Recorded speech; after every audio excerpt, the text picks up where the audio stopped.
प्रभाग क्रमांक 5 मधील बोल्हेगाव, गांधीनगर, नंदनवन नगर, पोलीस वसाहत आदी भागात पिण्याच्या पाणी पुरवठ्याची व्यवस्था नसल्याने नागरिकांना वन करावी लागत आहे। महापालिकेची पाणीपट्टी घरपट्टी भरूनही पाण्याचा थेंबही मिळत नसल्याने संतापलेल्या नागरिक व महिलांनी राष्ट्रवादी काँग्रेसच्या नगरसेवकांच्या नेतृत्वाखाली महापालिकेत आंदोलन केले। कोरडेमाट फोडून नगरसेवकांनी रोष व्यक्त केला तर थाळीनाद करून महिलांनी प्रशासनाला जाग आणली।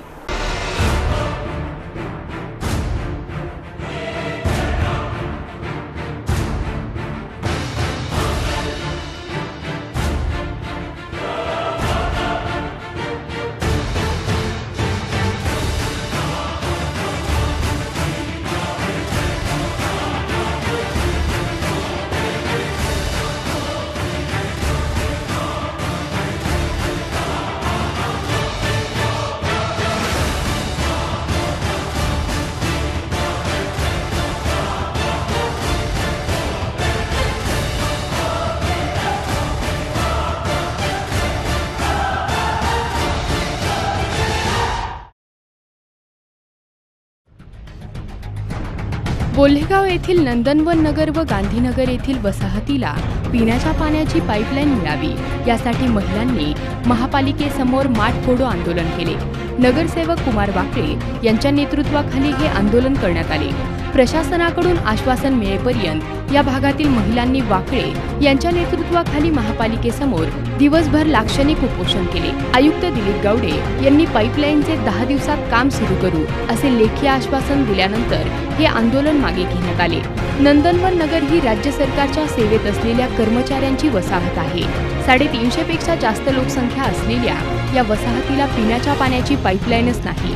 त्यामुळे या वसाहतीमधील महिलांना पाण्यासाठी 12 महिने भटकावे लागते। महापालिकेकडे या भागातील लोकांसाठी पाईपलाईन मिळावी यासाठी 4 वेळा आंदोलने करण्यात आली। प्रशासनाने आश्वासनाशिवाय काहीच दिले नाही। यावर्षी उन्हाच्या तीव्रतेमुळे शहरातील काही भागांना पाणी टंचाईची झळ बसली, त्यात या भागाचा देखील समावेश होता। त्यामुळे या भागातील महिलांमध्ये महापालिकेविषयी संतापाची लाट उसळली आणि त्याचे आंदोलनामध्ये रूपांतर झाले। महिलांनी आंदोलनाला माठ फोडून सुरुवात केली। यानंतर महापालिकेचे लक्ष वेधण्यासाठी थाळीनाद केला।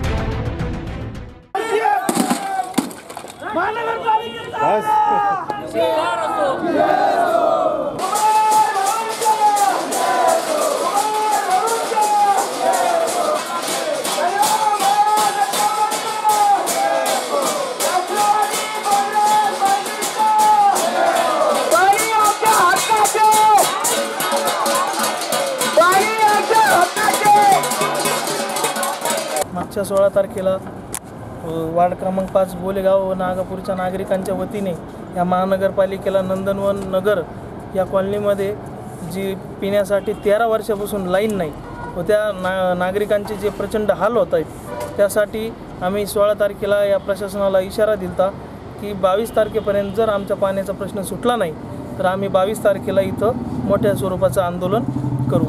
आणि त्या पद्धतीने आज सकाळी ज्यावेळेस आम्ही आलो त्यावेळेस प्रशासनाला थोडं गांभीर्य पहिल्या वेळेस कमी होतं। नंतर जसं जसं नागरिकांचा रोष, प्रचंड महिलांचा जमाव व ह्या झालेल्या वातावरणाने प्रशासनाच्या डोक्यात थोडा प्रकाश पडला व प्रत्यक्षात तिथं जे पाण्याचे जे इंजिनियर आहेत आणि जे उपायुक्त आहेत ते प्रत्यक्ष साईटवर त्या कॉलनीची पाहणी करून आले।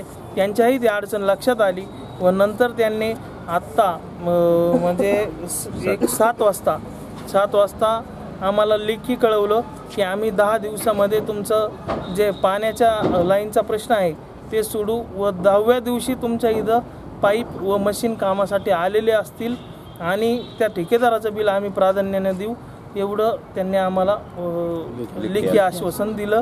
आणि मी नागरिकांचे आभार व्यक्त करतो की आज कोणी काही न खाता व न पिता या महानगरपालिकेमध्ये सकाळी 11 ते संध्याकाळी 7 पर्यंत सर्वजण बसले। त्यामुळं सर्व नागरिकांचे आभार व्यक्त करतो आणि पुन्हा एकदा या आंदोलनाच्या निमित्ताने म्हणजे राष्ट्रवादीने दाखवून दिलं की राष्ट्रवादी काँग्रेसच फक्त लोकांच्या पाठीमागे उभा राहू शकते। हे सेना भाजप हे फक्त धार्मिकतेच्या मुद्द्यावर मतं घेतात व विकास कामाच्या नावाने यांचं काहीच काम नसतं. फक्त राष्ट्रवादी काँग्रेस आणि काँग्रेस हेच या पक्षाचे कार्यकर्ते नागरिकांच्या मागं कायम उभे राहिलेत आणि इथून पुढेही भविष्यामध्ये उभे राहतील अशी ग्वाही देतो. जर 10 दिवसामध्ये जर मागण्या मान्य झाल्या नाही तर आज आम्ही आमरण उपोषण केलं. पुढच्या वेळेस त्यांना अधिकाऱ्यांना त्यांच्या दालनात कोंडून घेऊन त्यांचं आमरण उपोषण त्या दिवशीपासून चालू आहे. गांधीनगर, मनोलीला नगर या भागातील महिलांनी देखील आंदोलनात सहभाग नोंदवला होता. या भागाला स्वतंत्र पाईपलाईन मिळावी अशी मागणी या आंदोलनात सहभागी झालेल्या महिलांनी लावून धरली. महिलांनी महापालिकेच्या प्रवेशद्वारावरच ठिय्या मांडून लाक्षणिक उपोषण सुरू केले. उन्हामुळे महिलांना तहान लागली होती. त्यामुळे नगरसेवक कुमार वाकळे यांनी पाण्याचा जार उपलब्ध केला. पण महिलांनी महापालिकेकडून ठोस आश्वासन मिळेपर्यंत पाणी न पिण्याची तयारी केली. दरम्यान आयुक्त गावडे यांनी सायंकाळी उशिरा आंदोलकांच्या शिष्टमंडळाशी चर्चा करून 10 दिवसात पाईपलाईनचे काम सुरू होईल असे लेखी आश्वासन दिले. त्यानंतर महिलांनी उपोषण मागे घेतले. या आंदोलनामध्ये नगरसेवक आरिफ शेख, संपत बारसकर, नितीन वारे हे देखील सहभागी झाले होते. प्रतिनिधी आमिर सय्यद, ATV न्यूज.